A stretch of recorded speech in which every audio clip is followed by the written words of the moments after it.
The sky turned the color of a wound. Not the soft amber of a familiar sunset, but something deeper. Something wrong, a bruised purple bleeding into shades of orange that seemed to pulse with heat even at midday. For those who stood beneath it, watching the horizon disappear behind walls of advancing smoke, there was a moment of terrible clarity. This was not a fire they could outrun. This was not a disaster that would pass in hours or days. This was the end of everything they had known, and survival would demand they become something entirely different than they had been before. Throughout human history, fire has shaped civilizations. It warmed our ancestors through ice ages, cooked the food that allowed our brains to grow, and cleared the land that became our farms. But fire has also been humanity's most relentless teacher of loss. When it escapes control, when it grows beyond the boundaries of hearths and burns into the wild, it becomes a force that cannot be reasoned with, cannot be fought in any traditional sense. It can only be survived. This is the story of what happens when entire worlds burn. Not a single event, but a pattern repeated across centuries and continents, from the ancient forests of the Mediterranean to the grasslands of Australia, from the wilderness of the American West to villages in Siberia where permafrost once seemed eternal. When fire consumes everything, how do people find the strength to continue? What breaks inside them, and what remains unbroken? The first hours of any catastrophic fire event share a disturbing similarity across all recorded accounts. There is denial. The human mind, confronted with overwhelming threat, first attempts to normalize what it sees. Survivors consistently report telling themselves that the authorities would handle it, that the wind would shift, that fire had come before and been contained. This psychological buffer exists for good reason. It prevents immediate panic and allows for initial preparation. But in the worst fires, this denial can become fatal. Those who survived describe a threshold moment when the denial shattered, when the true scope of the disaster became undeniable. For some, it was seeing the fire create its own weather, watching a column of smoke rise so high it spawned lightning within itself. A pyrocumulonimbus cloud that generated the very conditions necessary for the fire to spread faster. For others, it was the sound. Not the expected crackling and roaring, but something more like a freight train, a sustained thunder that seemed to come from everywhere at once. In the critical minutes between realization and action, survival often hinged on preparation that had been done weeks, months, or years before. Those who had cleared vegetation around their homes, who had buried important documents in fireproof containers, who had memorized multiple evacuation routes, they were not guaranteed survival, but they had given themselves choices. Those without such preparation found themselves making impossible decisions in impossible timeframes. One of the most documented survival patterns involves what psychologists call compression of time. During extreme crisis, the brain enters a heightened state where seconds feel like minutes and minutes feel like hours. Survivors describe watching embers float past their windows in what seemed like slow motion, having long internal debates about which possessions to take while barely 3 breaths had passed. This phenomenon, while disorienting, often proved essential. It allowed people to process enormous amounts of information, escape routes, wind direction, the location of family members in time frames that should have been too brief for such calculation. But calculation alone could not save everyone. The physics of extreme fire events create conditions that defy intuition. Radiant heat can ignite structures hundreds of meters ahead of the visible flame front. Ember storms can deposit burning material kilometers away from the main fire, starting new blazes that trap evacuees on roads they believed were safe. The superheated air itself becomes dangerous, capable of causing lung damage before flames ever arrive.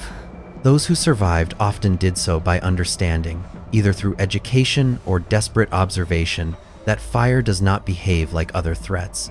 It does not pursue a predictable path. It does not tire. It feeds on the very air that humans need to breathe. The physical mechanics of survival during fire events have been studied extensively in the decades since systematic research began. Researchers found that survival often depended on counterintuitive choices. In some cases, people who stopped running and found shelter in cleared areas survived, while those who continued fleeing were overtaken on roads. In other cases, Vehicles provided enough protection for people to drive through flame fronts that would have been instantly fatal on foot. The difference between these outcomes often came down to specific local conditions that could not be known in advance: the width of roads, the type of vegetation, the presence of natural fire breaks. This uncertainty created a particular kind of psychological burden for survivors. Many spoke of guilt that lasted years, decades, lifetimes. They had made choices in moments of chaos, turned left instead of right, stopped to help a neighbor instead of continuing to flee, or conversely, continued to flee instead of stopping to help. In almost every case, they could not know whether different choices would have led to better outcomes. The randomness of survival, the way it seemed to depend on chance as much as preparation, left wounds that fire could not touch but could never be healed by time alone. The immediate aftermath of catastrophic fire presents survivors with a landscape that seems to belong to another planet. Where forests had stood for centuries, only blackened spires remain. Where homes had contained entire lifetimes of memory, only foundations are visible, often still too hot to approach. The smell is something that embeds itself in memory, not the pleasant smoke of a campfire, but something acrid and complex, carrying the molecular remains of everything that once existed in that space. In this landscape of loss, the first practical challenges of survival emerge. Water sources are often contaminated, filled with ash and runoff that carries heavy metals and chemical residues. Food supplies that seemed adequate before the fire may have been destroyed or may be inaccessible in areas where roads no longer exist. Medical needs multiply as the physical tolls of escape become apparent: burns, smoke inhalation, injuries from accidents during evacuation. The infrastructure that normally addresses these needs, the hospitals and supply chains and communication networks, may be damaged or overwhelmed. Communities respond to this phase of crisis in patterns that sociologists have documented across cultures and centuries. There is typically an initial period of mutual aid, often called the altruistic community phase, where normal social boundaries dissolve and people share resources freely. Strangers help strangers. Those who have lost everything find themselves given food and shelter by people they had never met before the fire. This period represents humanity at its most cooperative, demonstrating that catastrophe can bring out not only panic, but also profound generosity. But this phase does not last forever. As weeks turn to months, as the immediate emergency fades but its consequences persist, communities often enter more complicated psychological territory. Competition for limited resources can create conflict. Grief, which had been postponed by the demands of immediate survival, begins to surface with disabling intensity. Some survivors experience a phenomenon researchers call complicated grief, where the normal process of mourning becomes stuck, leaving them suspended in a state of loss that does not diminish over time. Others develop post-traumatic stress symptoms, hypervigilance to signs of fire, nightmares that replay the worst moments of escape, emotional numbing that makes it difficult to connect with loved ones who have survived alongside them. Children who live through catastrophic fire events present particular challenges and particular resilience. Studies have shown that children's recovery depends heavily on the behavior of the adults around them. When parents can provide calm reassurance, when they can maintain routines even in the midst of displacement, children often recover more completely than adults might expect. But when the adults themselves are overwhelmed, when they cannot provide this psychological shelter, children's trauma can become entrenched in ways that affect their development for years. The rebuilding phase of fire survival reveals deep truths about human relationship to place. Some survivors cannot remain in the landscape of their loss. The sight of familiar geography transformed into something alien becomes unbearable. They relocate, sometimes hundreds or thousands of miles away, seeking environments where fire is less likely or where the landscape does not carry the weight of memory. Others cannot leave. Their connection to place survives even when everything that had defined that place is gone. They rebuild on the same foundations, sometimes in explicit defiance of warnings that the same disaster could occur again. This attachment to place, this refusal to abandon familiar ground even after catastrophe, has puzzled outside observers throughout history. Why would anyone stay in a place that has already demonstrated its capacity to kill?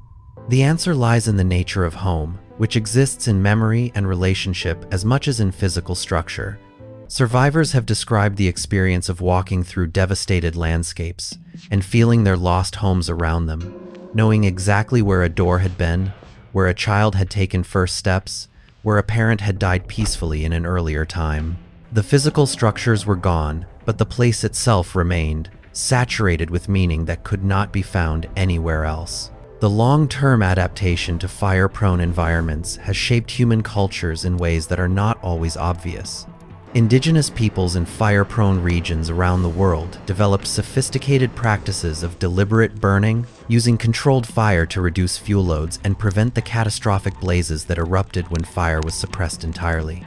These practices represented a kind of negotiated relationship with fire, not trying to eliminate it, which is impossible, but learning to live with it on terms that allowed for both human and ecological flourishing. Colonial and industrial societies often disrupted these practices, imposing fire suppression policies that seemed logical to administrators who did not understand local ecology. The results, playing out across generations, have been increasingly severe fire events as fuel accumulates year after year, waiting for the inevitable spark. The fires that burn today in many parts of the world are not simply natural disasters. They are partly the consequence of decisions made by people who believed fire could be controlled through exclusion rather than through relationship. This historical dimension adds another layer to survivor experience. Some who have lost everything to fire find themselves confronting not only personal grief but also anger at systemic failures. They learn that warnings had been issued and ignored, that funding for fire prevention had been cut, that development had been permitted in areas known to be high risk. This knowledge creates complicated emotions, a sense that their loss was not simply bad luck, but was connected to choices made by institutions and governments that should have protected them. The psychological research on fire survivors has revealed a concept that applies broadly to catastrophic loss of all types, the idea of shattered assumptions. Before disaster, most people operate with implicit beliefs about the world, that it is generally safe, that they have some control over their fate, that the future will resemble the past in basic ways. Catastrophic fire shatters these assumptions completely. The world is revealed as dangerous in ways that cannot be fully anticipated. Control is revealed as partial at best, illusory at worst. The future becomes uncertain in a fundamental way, because something that was supposed to be permanent has been destroyed. Rebuilding shattered assumptions is not the work of months but of years, sometimes of entire lifetimes. It requires not returning to the old assumptions but constructing new ones that can accommodate the reality of loss. Survivors who navigate this process successfully often describe a changed relationship to material possessions, a reduced attachment to objects that can be destroyed, a greater investment in relationships and experiences that exist in memory and connection rather than in physical form. They describe a heightened awareness of beauty, of the preciousness of ordinary moments, because they understand, as most people do, not that everything beautiful can be taken away. Some survivors find meaning in action, working to prevent future fires, educating others about preparation and evacuation, advocating for policy changes that might protect communities not yet affected. This transformation of loss into purpose represents one of the more remarkable capacities of the human mind. It does not erase grief or undo the reality of what was lost, but it creates a thread of meaning that can connect the terrible past to a future that might be better, at least for others. The question of what it means to survive when everything burns extends beyond individual psychology to larger questions about human civilization and its future. As climate patterns shift, as fire seasons grow longer and more intense in many parts of the world, more people will face the experience of watching their world burn. The lessons of survivors past become increasingly relevant, not as guarantees of safety, which cannot be guaranteed, but as guidance for how to prepare, how to respond, and how to continue living in the aftermath. Fire has always been with us. It has shaped our evolution, our cultures, our landscapes. We cannot separate ourselves from it, and increasingly, we cannot hide from it behind walls of technology and infrastructure that prove brittle when the flames grow large enough. What remains, then, is the capacity that all survivors share, the ability to find something worth living for, even when everything else is gone. In the blackened landscapes left by catastrophic fire, this is what observers consistently find not only destruction but also the first signs of regeneration. Seeds that require fire to germinate begin to sprout. Animals that seem to have vanished entirely reappear from refuges too small for human comprehension. And human beings, carrying their grief and their determination in equal measure, begin the slow work of rebuilding lives that fire could not entirely take from them. The sky, eventually, returns to the color of sky. The smell of smoke fades from clothes and hair and memory. What remains is changed, but it remains.